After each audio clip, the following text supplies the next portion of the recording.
And we are so honored to have our Democratic candidate here for president, Beto O'Rourke. We're so happy to have him here. We have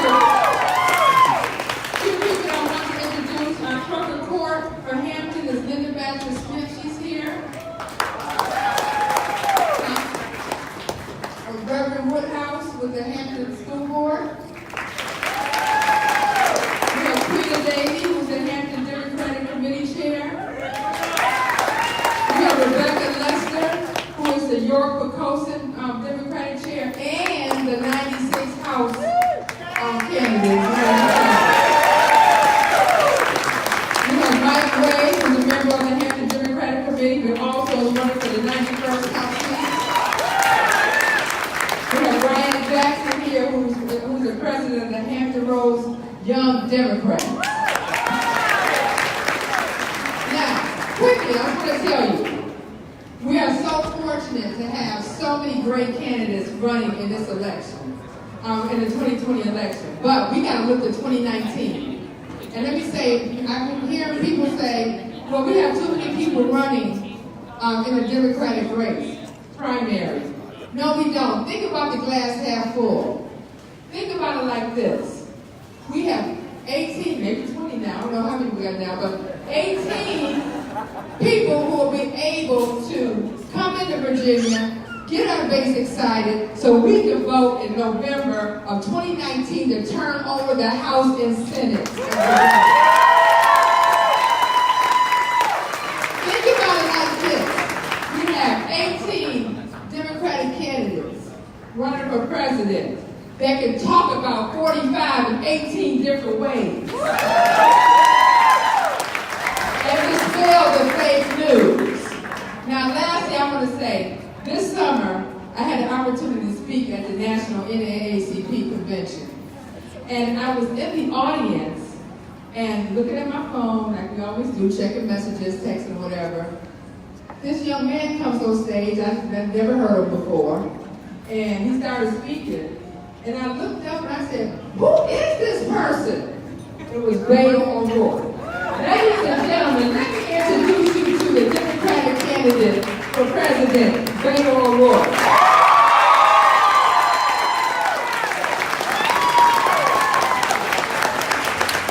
Hampton, how are you doing? Thank you for the introduction. Queen, you just gave me a pin that I put in my pocket that I will wear after we leave here. Thank you for being here. To our school board trustee, to our candidates, we're going to make sure that we do everything in our power in this defining, deciding election in this year, 2019, in the great Commonwealth of Virginia. Thank you for putting yourselves out there. For everyone who's going to get behind them, we are grateful. You're going to make a difference not just in this Commonwealth, but for our country. And no pressure, but we are counting on you right now. Do I have Chloe in the house, the president of Young Democrats at Hampton University? Her and Chloe might be here. If not, tell her I said hello. Heard that we might have some alphas from Hampton University. Thank you for being here. We are grateful for your presence as well. And to each of you who took some time to be here with us to greet this stranger from West Texas, or who may have just been innocently drinking a beer on a fine Tuesday morning when we showed up. We're grateful to the Vanguard for hosting us. This is a cool space. We're grateful for their investment in this community. And thank you. This is our first visit as a candidate for the presidency to the Commonwealth of Virginia. We have felt so warmly welcomed, made to feel at home, and we feel the urgency that you have in this Commonwealth on every issue that matters. I was just at an extraordinary event in Norfolk, and yeah, you can cheer for Norfolk. Yeah, this young man approached me, introduced himself as Gabriel, told me that he's a military spouse. He's originally from Laredo, Texas, but moved to Norfolk to be with his husband, who is currently deployed in the Navy right now. And we know from our military families that anyone who serves in a family means that the entire family serves. To all the military retirees and veterans who are here, and your families, we thank you for your service. And he says, I know who you are because of the campaign that you ran in Texas. And you met my grandfather in Laredo, Texas.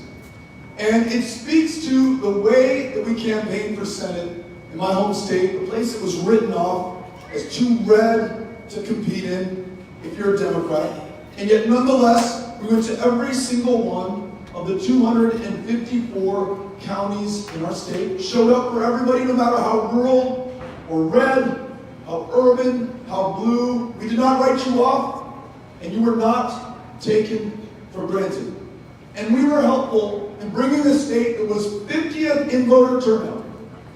Not because we love our democracy any less than you do here in Virginia, but because we were drawn that way. People were drawn out of congressional districts based on their race and ethnicity. It's not just me saying this. It's the courts in 2017 found that to be the case. Racial gerrymandering across our state, compounded by voter ID laws that allow you to use your license to carry a firearm to prove who you are at the ballot box, will not allow you to use your student ID at Texas Southern University, Paul Quinn College, the University of Texas at El Paso, to prove who you are at the ballot box. We were able to be part of something absolutely transformational in Texas. We were no longer 50th in the country. We had hundreds of thousands of Republicans, many more independents vote with us. We expanded the number of Democrats who were participating. Young voter participation up 500% from the last midterm election year, without ever compromising our values or trimming our sails, no matter what community we showed up in. We talked about gun violence and gun safety and universal background checks for every American who wants to own a weapon. We talked about universal health care, guaranteed high quality, not just primary health care, but also mental health care in a state like mine, where the largest provider of mental health care services today is the county jail system in the state of Texas today. And healthcare also means that in a state which had closed so many of its family planning clinics, that women were unable to lawfully obtain an abortion, or a cervical cancer screening, or family planning help, or a provider of any kind, that we were in the midst of a maternal mortality crisis 3 times as deadly for women of color. We also talked about universal health care, meaning every woman makes her own decisions about her own body and has access to the care to ensure that she can. So showing up everywhere, to listen, to learn, but also with the courage of our convictions, the things that we wanted to do together. Though we did not win that race, we came awfully close, more votes than any Democrat has received in the history of the state of Texas. But we were able to help in other races. 2 new members of Congress, both Democrats, serving in seats long held by Republicans. We changed the composition of our state legislature, just like you are working on in 2019 for your Commonwealth's legislature. And we helped 17 African American women win judicial positions of power in Harris County, changing the face of criminal justice in our largest city, in the most diverse city in the United States of America. But in Laredo, Texas, one day on the trail, we're knocking doors, we have a voter contact file, and if you voted in 4 of the last 4 elections, maybe even just 1 of the last 4 elections, I'm going to show up at your door, introduce myself, ask for your vote, find out what's on your mind, incorporate that and reflect that in the campaign that we are running. One of the young volunteers from Laredo says, "Look, it doesn't look like you have Mr. Lozano on your list." I said, "Well, if he's not on the list, we're not going to knock on his door." He said, "Hold on a second. Maybe this doesn't work with your system, Beto, but Mr. Lozano has an auto repair shop. He fixes the cars of literally everyone in this neighborhood, and Mrs. Lozano has served on the PTA in this school district in Laredo, Texas, for most of her adult life. For the academic career of every one of our kids, She knows almost every parent in this neighborhood. They're the center of power in this neighborhood. You better show up at Mr. Lozano's auto repair shop. And so we did. We met him, we met his wife, we had an amazing conversation. I learned a lot about the needs in that neighborhood in Laredo, Webb County, Texas.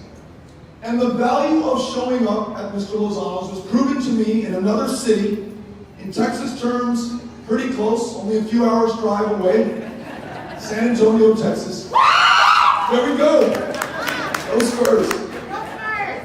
And I'm on the street corner, walking to an appointment, and this van passes by, screeches to a halt, puts it in reverse, the window rolls down, and this guy says, "Are you Beto O'Rourke?" I said, "I am." He said, "I just drove in from Laredo. Mr. Lozano told me to look out for you. And here you are." So this guy that I just met in Norfolk, Virginia, is Mr. Lozano's grandson. The Lozano family keeps showing up. When we show up, we bring people out. They are standing up and being counted all over this country. If we refuse to write anybody off, or take anyone for granted, or leave anybody behind, or to forget about them in the first place, there's no stopping us or limiting what this country can do. And that's a great thing, because the challenges before us are the greatest of our lifetimes. Millions unable to obtain any health care at all. Millions more insured, but unable to afford their prescriptions, or the rising cost of their premiums, or to bridge a deductible that prevents them from getting the care that they have been paying into every working day of their lives. We have a system of immigration which has not been meaningfully changed in 30 years, which means more than 1 million dreamers who lived almost every day of their lives in this country, who contribute to our success, who, if deported back to a place they do not know, whose language they do not speak, where they have no family, if they are successful against those long odds, their success will benefit that place and that country, not Hampton, not Virginia, not the United States of America. If we are going to rewrite our immigration laws in our own image, beginning by freeing those dreamers from any fear of deportation, by making them U.S. citizens, it's going to take all of us, every single one of us showing up to be counted, to fight for every other one of us in this great country. We're going to make sure that we have an economy that works for all, at a time that it works well for far too few, and not at all for far too many. When we have folks working 2 and 3 jobs, when in the Commonwealth of Virginia, the average educator's salary is $9,000 below the average salary in this country. And so those who have what I would argue is the most important job that I can think of. And I say this as the father of a 12-year-old in 6th grade, a 10-year-old in 5th grade, an 8-year-old in 2nd grade, all in public schools. If you're serving the food in the cafeteria, driving those kids in the bus, cleaning up afterwards at the end of the day, if you're a nurse, if you're a counselor, if you're a librarian, if you're an instructor in the classroom, I want you to have only one job: unlocking that lifelong love of learning within every child. Once we do, they're unbeatable and this country is unstoppable. One job should be enough. And we should ensure that if you've got to take care of yourself, or your kids, or your parents, that we have paid family leave in every part of this country. We should ensure that 243 years after we declared that we were all created equal, that women are paid equal to men for the same work and the same occupation, the same value, the same hour. We should eliminate discrimination in a commonwealth or in a state like mine, where you can be fired for being gay, be prevented from adopting a child because of your sexual orientation. If we want to release the full genius and talent and potential and promise of everyone, we must not only tolerate or respect, but embrace our differences that make us stronger. So no discrimination in the workplace. Everyone paid a living wage. Health care for all. Paid family leave. Child care that ensures we bring out the best from every single one of us. And we will not be able to do that if too many of our fellow Americans are behind bars. So many there serving time for nonviolent drug crimes, including possession of marijuana, which as far as I know will not kill you, to which you cannot become addicted.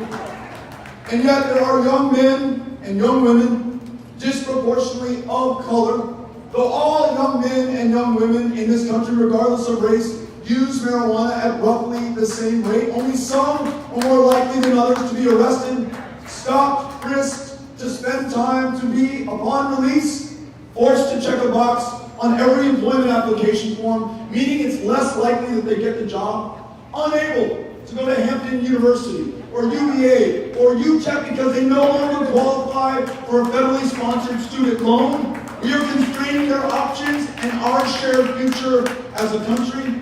At the same time, the pharmaceutical executives, like at the Purdue Pharma Corporation, who have sold opioids to prescribers and doctors, from which tens of thousands of our fellow Americans have died through opioid overdose and abuse, have paid no meaningful price, spent not a single night in jail. If we're going to call forth the true talent of this country, then we need real reform in our criminal justice system, ending the prohibition on marijuana, expunging the arrest records for those caught for possession of something legal in most of the country today, end for-profit prisons, and a war on drugs has become a war on people. This is our opportunity. Because we will need every single one of us, no matter who you love or to whom you pray, how many generations you can count yourself an American, whether you just showed up yesterday, where you live in this great country of ours, from Puerto Rico to Hampton, Virginia. The challenges that we face cannot be met by half measure or by only half the country. And the greatest of them all, the changes taking place to our climate right now, the cooking of Earth 1 degree Celsius just since 1980, that's produced floods that are most devastating in the history of North America, fires unlike any we have seen in recorded time, droughts through which our farmers attempt to persist, but they will not be able to for much longer, our own excesses and emissions and inaction in the face of the facts and the science and the truth is in large part to cause. But those scientists tell us that we still have 10 years left to us as a human race to get this right. If we can free ourselves from a dependence on fossil fuels, if we can invest in renewable energies like wind and solar and the jobs that come with them, the two fastest growing jobs in America today, wind jobs and solar jobs, if we can bring in rural America, which just like every other part of America wants to do their part, farmers who just ask that they be allowed to make a profit growing what feeds and clothes not just America, but so much of the rest of the world. We can incentivize them to plant cover crops that absorb more of the carbon out of the air, open up technologies like precision tilling to disturb less of the carbon in the soil. In other words, if every one of us does everything that we can, then this country can once again assume our role on the world stage as the indispensable nation, doing for ourselves and the planet what no other people can do, convening the powers of the earth together around an otherwise intractable problem. Day one, sign us back up to the Paris Climate Agreement and ensure that every country meets its responsibility to every generation that follows. For these challenges and our ability to come together as Americans, or we are Republicans or Democrats or anything else, I am running to serve you as the next President of the United States of America. And I'm grateful to you for having us out here today. Looking forward to answering your questions, hearing what's on your mind. Thank you for having us out, Hampton. Real grateful. Thank you. Thank you very much. Thank you. Miss Cynthia Connell has a microphone. If you've got a question or a comment or a suggestion, she will bring it to you. Hi, my name is Sarah Avery. I'm a freshman journalism journalism student at Hampton University. Reparations has been a big topic on the campaign trail. So how do you propose this country goes about giving reparations to the descendants of slaves, and how do you figure out which people deserve that? Thank you for asking the question. Thank you for what you're doing right now at a time that you have been declared by our president as the enemy of the people. Just know that I think you're the best defense against tyranny. That's the press in this country. You always have and you always will be. If I might, I want to just provide a little bit of context from my perspective, what I have learned and not what I have experienced. In this country today, there is 10 times the wealth in white America than there is in black America.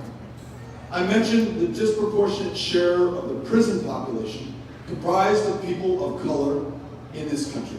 Many there for nonviolent drug crimes, and this is not a new phenomenon. 2 days ago, I was in South Carolina, just outside of a hall named for an avowed racist and white terrorist who killed African Americans before he was elected governor and then U.S. Senator. And that hall was built by convict labor gangs comprised of people of color arrested for the color of their skin and the labor demands in that community at the time. Not in 1865, not in 1890, but in 1940, in the lifetime of some people here in this room today. The disparity in infant mortality between white America and black America is greater today in 2019 than it was in 1850. And I mentioned a crisis in maternal mortality that is 3 times as deadly for women of color. These facts, the stories that I have learned by listening to people, have helped to open my eyes to the question that you ask. And at the root of the word reparation is the word repair. When we understand that the wealth that I just described, owned by white America, was produced in large part on the backs of those who were kidnapped from their countries and families in West Africa, brought here in the Middle Passage, too sick to survive the trip, thrown overboard, no ability to share in the wealth that you're helping to create, compounded by a criminal justice system that criminalized communities of color and frankly still does today. When you add to that the suppression of voters in their own democracy, regardless of what amendments were passed and adopted into this Constitution, in 1924 in my hometown, Dr. Lawrence Nixon paid his poll tax, walked into the polling place, and was denied the ability to vote because of the color of his skin for 20 years. Took the case to the Supreme Court twice. So disenfranchised politically, disenfranchised economically, unable to fully participate in the success of this country. Yes, we need reparations. But to begin the work of repair, we also need to know the truth. And as a hero of mine, Brian Stevenson, of Montgomery, Alabama, who helped to produce a monument to peace and justice that tells the full story, reminded me, Beto, when you're talking about civil rights, yes, talk about the Friendship 9 in Rock Hill, South Carolina.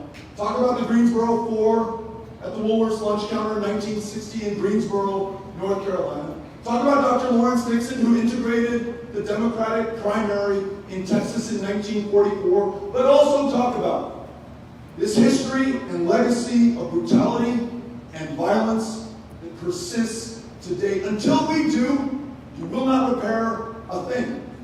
Even by transfer of money, you will not stop visiting these same injustices on the generations that follow. So taking my lead from Mr. Stevenson and others to whom I have listened, I, as your president, want to make sure that this country has that conversation.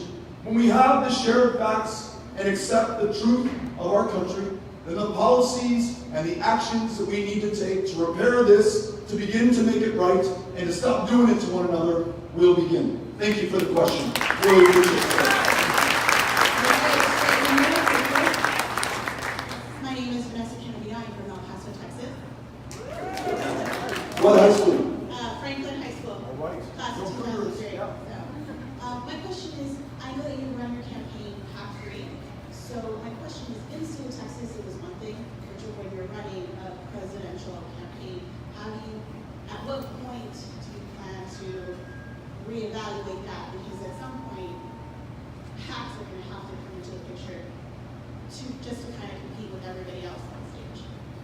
Thank you for the question. So we only take contributions from human beings, our fellow Americans, which is an important distinction because in 2010, the Supreme Court of our country said that corporations are people, that money is speech, and that these corporations can spend unlimited amounts of money purchasing access, and I would argue outcomes, in our elections and in our legislation. Why in 2017 did your Congress pass legislation that allows internet service providers to take your private browsing history and sell it to the highest bidder without your consent? If you think about all the weird places that you accidentally went to on the web, now knowing that that is sold to somebody without your knowledge or permission doesn't make sense. It's not in your interest or the interest of the consumer, but it is for the corporations who can afford to have a presence on the committee of jurisdiction that will decide that, and the members of Congress who vote for it. If you follow the money in these elections, you'll begin to explain why we have this, or the highest drug prices on the face of the planet. Though you and I as taxpayers paid for the initial research and development on the innovations that have saved lives. I told a crowd earlier, insulin, invented 97 years ago in Canada by scientists who sold it to the University of Toronto for $3 Canadian. No expectation of profit or royalties because they knew it would save the lives of their fellow human beings. And yet in America, drug companies are making significant profits on something that should be free to every single American. No one should die of diabetes in 2019, and yet they are. Why do we not use our purchasing power and our leverage as we buy medications for military retirees, VA beneficiaries, Medicaid, Medicare, federal employees? We follow the money, and those drug companies who have been able to purchase immunity in the case of Purdue Pharma for the opioid crisis. So I understand the spirit of your question. We want to make sure that we win in November 2020. It's fundamental to being able to do all the great stuff we want to do. But if in the process we compromise our values by playing a part in the purchase of our democracy and the corruption of our institutions, I don't know that victory at that price is worth it. So I will not take back money going forward. All people, all the time, never say the right time. Thank you. Go forward. Good morning, Beto. My name is Jessica Duran, and I'm from Hampton, Virginia. I work for a local school division, public school division, as does my husband. We are both first-generation college students and have advanced degrees, both of us. We have a lot of student loan debt, and so I want to know what you can do for us so that we can live the American dream. And also, we have this handsome little 2-year-old that I want you to take a picture with. We want to know how you plan to restore the cuts that have been made to public education so that we can feel comfortable sending him to a public school as we graduate from school. Great questions. Thank you for asking them. I'll answer both of them as quickly as I can. Public education, there's a public benefit. Every dollar we invest produces a return far and above the initial cost.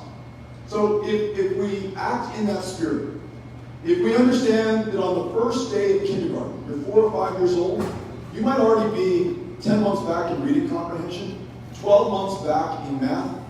You never get to press pause and catch up. Your chances of graduating from high school, pursuing secondary education, your earning potential over the course of your lifetime is limited and constrained, and you didn't even have a say. You were 4 years old. If we invest in universal all-day pre-K in this country, so that every child starts at the same starting line, if we understand that all of this stuff intersects, if you're a single parent working 2 or 3 jobs, you don't have time to read to your child for the first day of kindergarten or first grade, or any grade going forward because you're too busy putting food on the table, keeping a roof over their heads. Gotta make sure that we do that as well. I mentioned teacher and public school educator salaries. Protecting those schools against Betsy DeVos and her desire to and send them to private schools.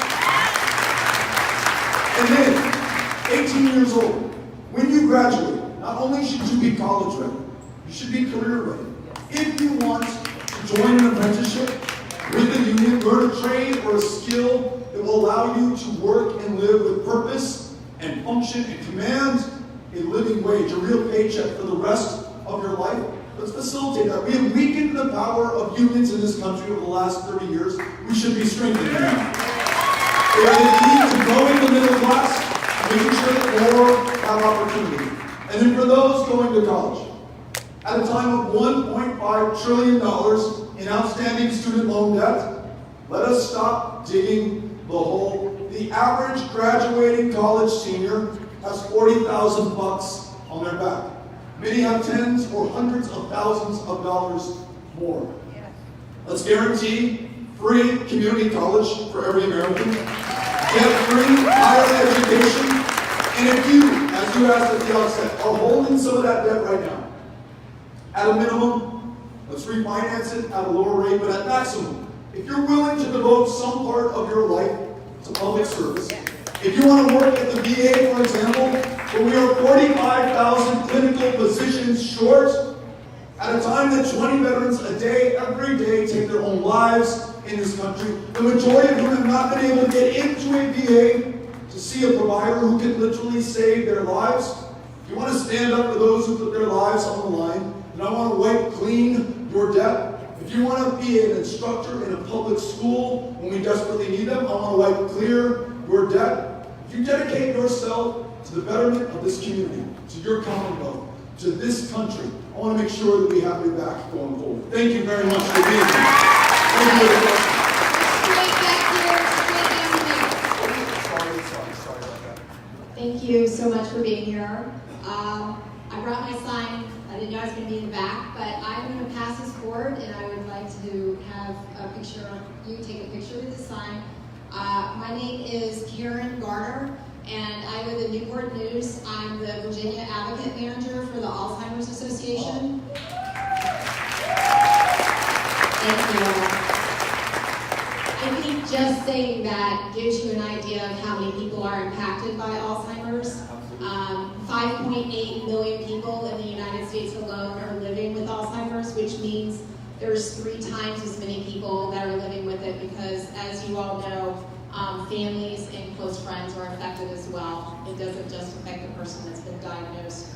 So my question to you is, have you been affected by Alzheimer's? Are you familiar with Alzheimer's? And what is your Alzheimer's plan going forward? Because this is a crisis in our country that is not getting enough knowledge or enough recognition. Thank you. And it's something that I would really, really like to see more on the campaign trail. Yeah. Thank you for raising this. And I've got to tell you, we've been on the trail for a little bit more than a month. And it's only thanks to you that we're having this conversation right now. This is the first time, I believe, that it's been raised in one of these town halls. And we've held dozens of them across the country. To your question, so my mom's mom, who was born in Wisconsin, orphaned at a young age, ultimately made her way to El Paso. In 1951, started a small business, which was not typical for a woman anywhere in the country, and perhaps especially in Texas at that time. Built that business up. My mom worked at it, my sister worked at it, I worked at it temporarily. Led an extraordinary life, at the end of which she could recognize none of us. Every time I came to her front door to see her and spend time with her, it was having the same conversation, introducing myself again, still seeing the warmth and the love within her, but her memory clouded, and in some ways completely impassable to the life that she had led, that she should have been able to enjoy at the end of it. Those members of the Alzheimer's Association here in El Paso and throughout the country, who visited me when I was a member of Congress each of the 6 years I was in office, who demanded that they be heard at the town halls that we held every month in El Paso, have helped me to understand my grandmother's experience, the experience of others in our lives, in our communities, in our countries, does not have to be the experience of the generations that follow. If we invest in the research, if we invest in the cures, not only will we have satisfied our conscience as this wealthy, the wealthiest as a powerful, the most technologically and medically advanced country on the planet. But we will also, you have made the case to me, save this country over the long term. An incalculable amount of money that we pay now to care for those who are unable to care for themselves because of Alzheimer's. So, as president, I want to make the investments in diseases and conditions that if we put our minds to it and follow up with the necessary investment, are curable, will do more for our fellow Americans, and save us more over the long term. So thank you for raising the issue, for being here, for your advocacy. Thank you.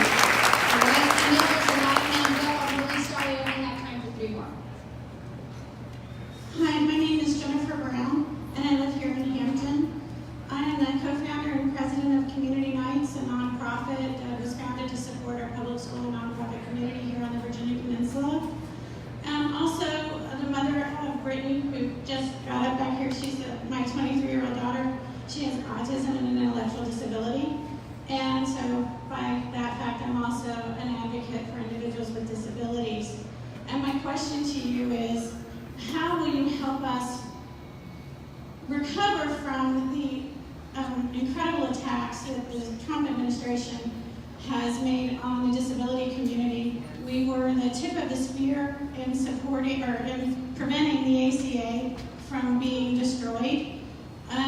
We have seen from day one of this administration attacks on our community, from taking down of the special education resources in the education department, trying to put work requirements on Medicaid, gutting Medicaid, which most people do not realize is the primary source of supports for individuals with disabilities. Most people do not realize these are also civil rights legislation to give individuals access to an education and also the supports for which to stay alive.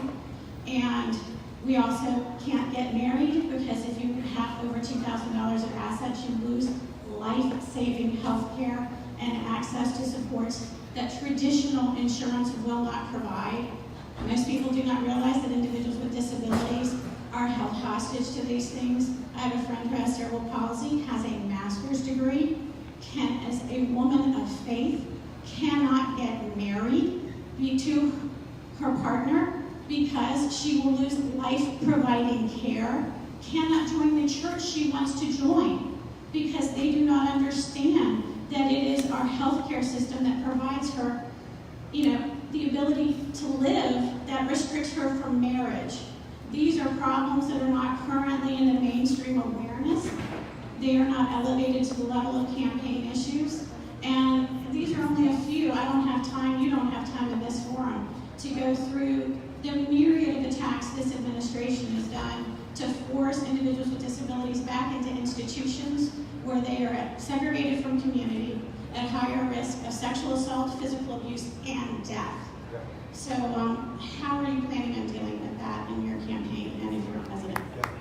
Jennifer, thank you for being here, and I'm glad that you were willing to share your story, your daughter's story, to help make the case for what we can do going forward in this country, and also in your comments to make the point that though some of us labored under the illusion that in this country we constantly are making progress, sometimes not quickly enough, sometimes incredibly frustrating to move forward, we're only moving in one direction.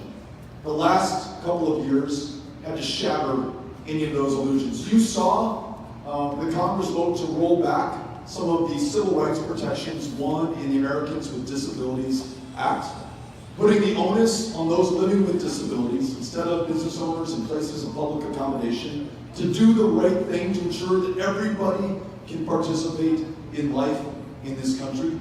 My sister Erin lives with disabilities, significant intellectual disabilities, was in special education throughout her time in El Paso, in fact graduated from Franklin High School as well on the west side. What I have learned since then is that the Individuals with Disabilities Education Act, IDEA, is supposed to have 40% funding from the federal government. Today's at 17%. And so those special education instructors are doing so much with so little, forcing local property taxpayers to pick up the difference if they can afford to do it. And some local property tax districts cannot. And so those instructors and those children in their classroom are the ones who lose out, but by extension, so do all of us. You mentioned institutionalization.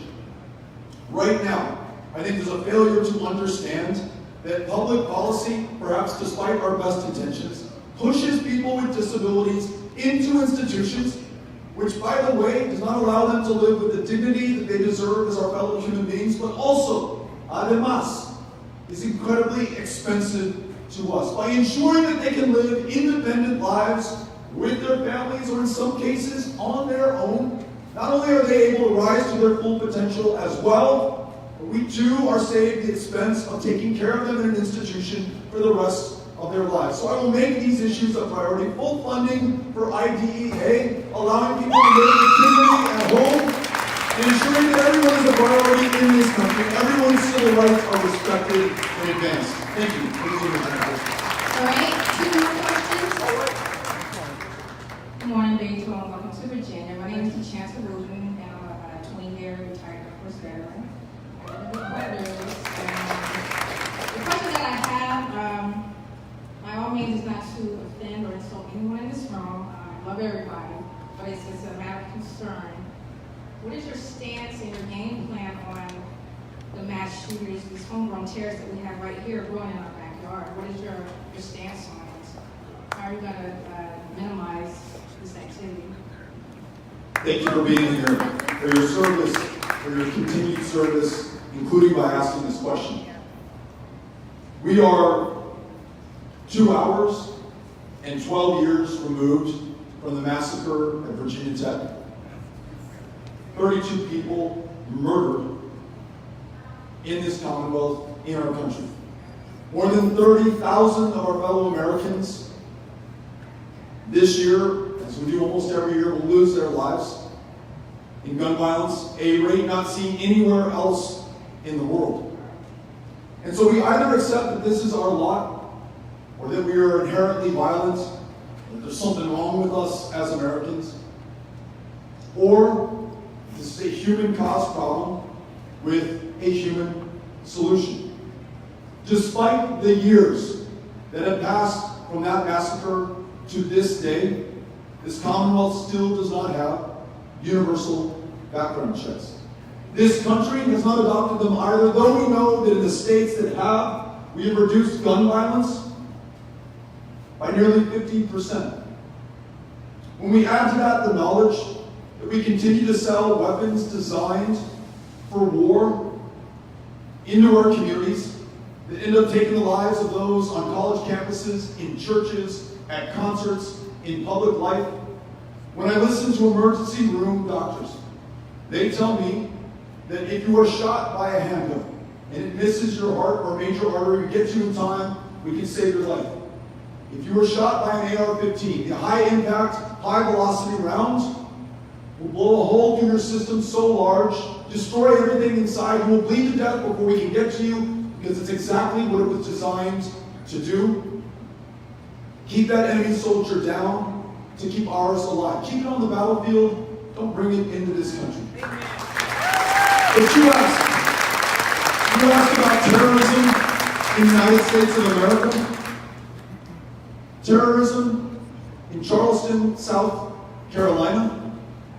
Terrorism throughout this country. Too many cases perpetrated against communities of color. And Islamophobia right now stoked by a president who asks us to conflate Muslim American congressional representative Ilhan Omar with the attackers of 9/11, following 3 years of consistent rise in hate crimes in this country. The day he signed the Muslim ban, the mosque in Victoria, Texas burned to the ground. His rhetoric has produced actions that harm our lives and whose consequence can be measured in the loss of life. I want to make sure that we understand that this is happening in our country and that it has happened in our country for far too long. I was on the State House grounds in Columbia, South Carolina, where in 2001 they dedicated a memorial to African American history. But not too far from that memorial stood the Confederate battle flag until it was taken down out of shame because the state senator was killed in that shooting in 2015. Not too far from where that battle flag once waved is still standing the statue of Benjamin Tillman. Benjamin Tillman was part of a white nationalist terrorist organization called the Red Shirts in South Carolina that killed their fellow Americans, African Americans, and then once he won the governorship and became a U.S. senator, serving into the 20th century, made it his mission to keep people of color down in his state and throughout the country. And though we may hate to admit it, he was incredibly successful in doing so. And yet, he sits in a position of veneration with no explaining context next to his statue. If that is who we are literally looking up to at the centers of power throughout the former Confederacy, then what should we expect going forward? Dylan Roof, not too far from that statue, wrapped himself in the Confederate battle flag, standing atop one of those ships in the monument to African American history that commemorates, memorializes the Middle Passage. The language that our president uses, calling Mexicans rapists and criminals, though they commit crimes in this country at a lower rate than those born in this country. Describing asylum seekers as animals or an infestation is not language that we use in 2019. May have been language used in Germany in the 1930s, in the 1940s, but not in this country. A president who calls Klansmen and Nazis and white supremacists very fine people. Not only does it offend our ears and our sensibilities, the actions, the practices, and the policies that follow, whether it's caging kids on the border, burning that mosque down in Victoria, Texas, having kids who are Mexican American or Muslim American wonder if they're in the right country, whether they should go somewhere else, inviting the teasing and taunting and violence of their classmates. That is what we're up against right now. We must call it out, and we must also define where we want to be. A country that embraces the differences, doesn't just tolerate them, that ensures that all of our lives are valuable, and acknowledges that the great civil rights movements, like Black Lives Matter, have always been politically difficult or dismissed by those in power, but it's the only way that change has been achieved in this country, and we need that change now. Thank you for the question.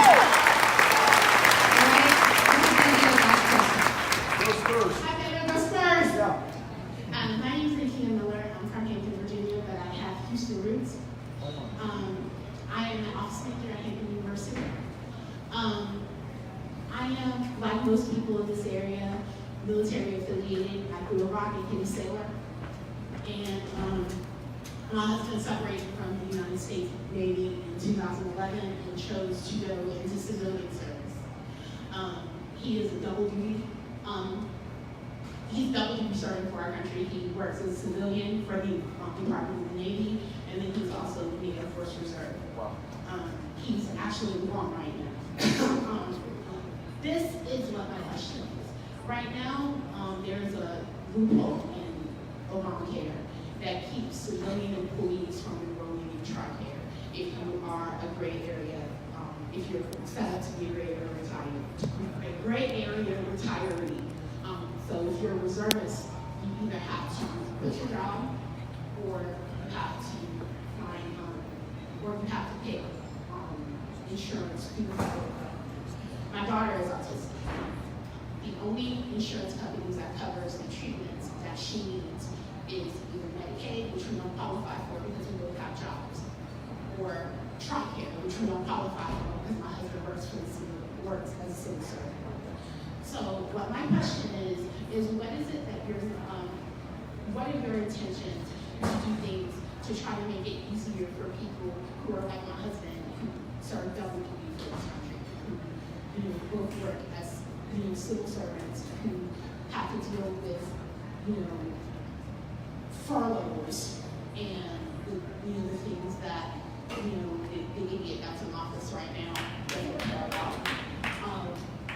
what things will you do to make things easier for people like me and my family? Thank you for being here, for asking the question for your service and your husband's service to our country. You look back to the words of JFK, who talked about in securing our freedoms and the freedoms of our allies around the world, that we would pay any price, bear any burden.